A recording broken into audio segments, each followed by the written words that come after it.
Chelsea, which camera should I buy? That is probably the most common question that we get. It's really difficult to answer because everybody has different needs. But we're going to try to answer it today. If most people just mean, I want to take pictures of my kids, I want to take pictures on vacation. I love the Olympus EM10. You can get it at this link down here for $700, sdp.io/EM10. Has a fantastic viewfinder. It has a nice touchscreen. It works in fully automatic mode, or if you feel like taking control, you can go fully manual. There's a great selection of lenses. And I think it's a great one camera for everybody. Easy to carry around. Yeah, it's so small and lightweight, and it's kind of cool looking. It does look cool. That's $700 though. If you're on a $300 budget, if you're at a super cheap budget, you can get a great camera, a used Canon T3. This link takes you to Amazon, but if you go to their marketplace, you can get used cameras there without much risk at all. You can also check eBay. This is usually the beginner camera that I suggest just because I think it's a bit more versatile. It is a little bit bigger, but I think that when people buy lenses for a DSLR, they can stay within the brand and build on their lenses and then also update their body.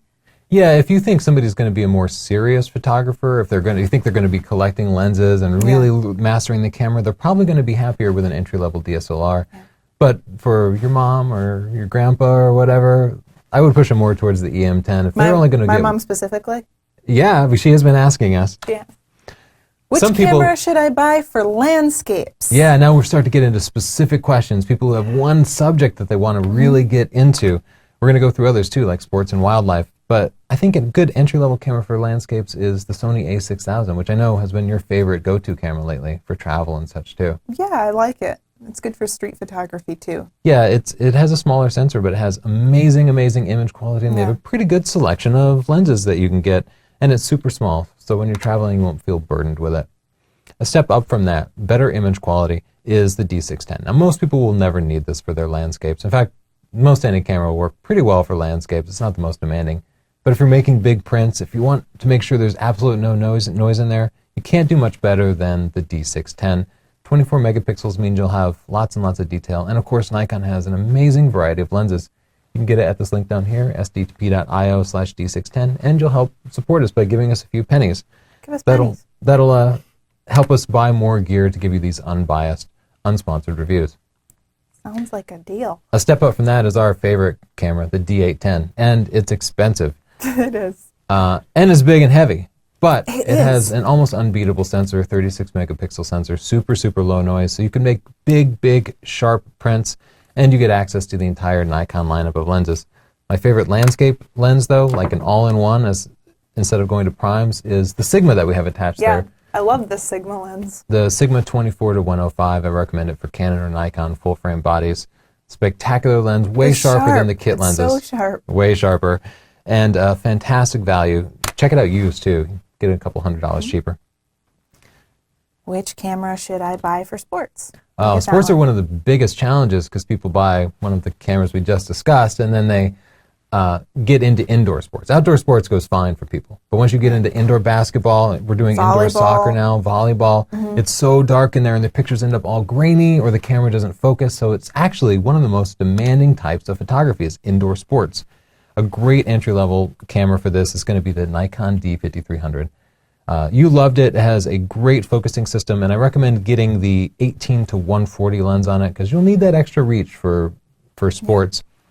If you can spend a little bit more than that, I'd jump up to the Canon 7D Mark II, which is this body here. Gets 10 frames a second, which is spectacular, and the focusing is remarkable. Yeah, the focusing is unbelievable. We love that for wildlife, and it would probably perform equally well for sports. Yeah, and the 18-135 lens on it works pretty well. If you're shooting basketball where you can get kind of close, or volleyball where you can get close, I'd probably grab a 50mm f1.8. You can get them for $100 or $200. But if you're getting a little more long distance, I'd push you towards the Tamron 70-200 f2.8. $1,500 is actually a pretty good deal on this lens. You can pick it up way cheaper used too. Check it out at sdp.io/T200. Which camera should I buy for wildlife? We love wildlife photography, but do. It's got to be the most demanding of all types of photography on your gear and your feet and your back and your shoulder. Your skin. If you're in for entry level and you want to get great wildlife pictures at the lowest possible budget, I'd pick up a used Canon 7D. Now they go for under $600, which is a remarkable value for such a fantastic camera. And it's been our go-to camera for years, up until it got replaced with the Mark II. I would also pair it with the lens that we have attached here, which is the Canon 400mm prime, not the zoom. It's a spectacular value. New, it goes to about $1,300, but you can pick one up used for about $1,000, and they're a great value used because they last forever. Yeah. This was used, and I've had it for about 5 years after that. No dust, no marks. You can just throw it around. Yeah, it's really well built. One step up from that used 7D is a 7D Mark II, which is a newer camera, so you probably won't get a great deal on it used. But they go for about $1,800. The image quality is substantially improved over the original 7D, and the 10 frames a second just makes it so much easier. The autofocus system's better too. Yeah, really good. Which camera should I buy for video? We get this one a lot. Yeah, and we the do a lot answer of is video. so much different than the other answers. Right, it's not what people expect. They always think, should I get Canon or Nikon for video? And we say, Neither. Hold Go up. Panasonic. Go Panasonic. We are now being filmed with 4 Panasonic cameras. Right now? Right now. You didn't know. But my favorite is the brand new GH4, which has 4K video. This combined with the fantastic variety of micro four thirds lenses makes it a pretty unbeatable combination. It's small and lightweight. The articulating screen works with touch, so you can refocus just by touching the screen. It's able to record great audio on board by wiring in an external mic, and it just really beats the pants off of all the DSLRs we've recorded with, including like the 5D Mark III and the D810, like far more expensive cameras. It's our go-to camera, and it's one of my favorite cameras to use as a still camera too. It just feels great in the hand. If $1,500, I want to recommend that 14 to 140 lens. That's the one we love.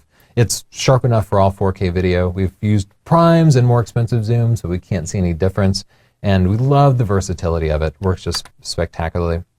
If the GH4 is just a bit out of your budget, then the GH3 is a great option. It's $800. It doesn't have 4K, but it's still 1080p, and it looks great. Yeah, it's a great video camera. I prefer it over DSLRs. And the generation before that is the GH2.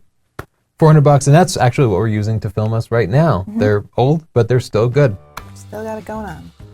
We're just talking about gear, but of course the more important thing is mastering your photography techniques. So we have a whole variety of very inexpensive educational tools for you. If you start with the buying guide, we get a ton of questions. Which flash should I buy? Which lens should I buy? Which camera should I buy?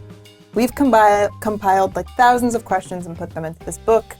It will save you thousands of dollars. It will also help you get the best value on used gear without getting screwed over. If you need to learn more about how to take pictures, we have SDP.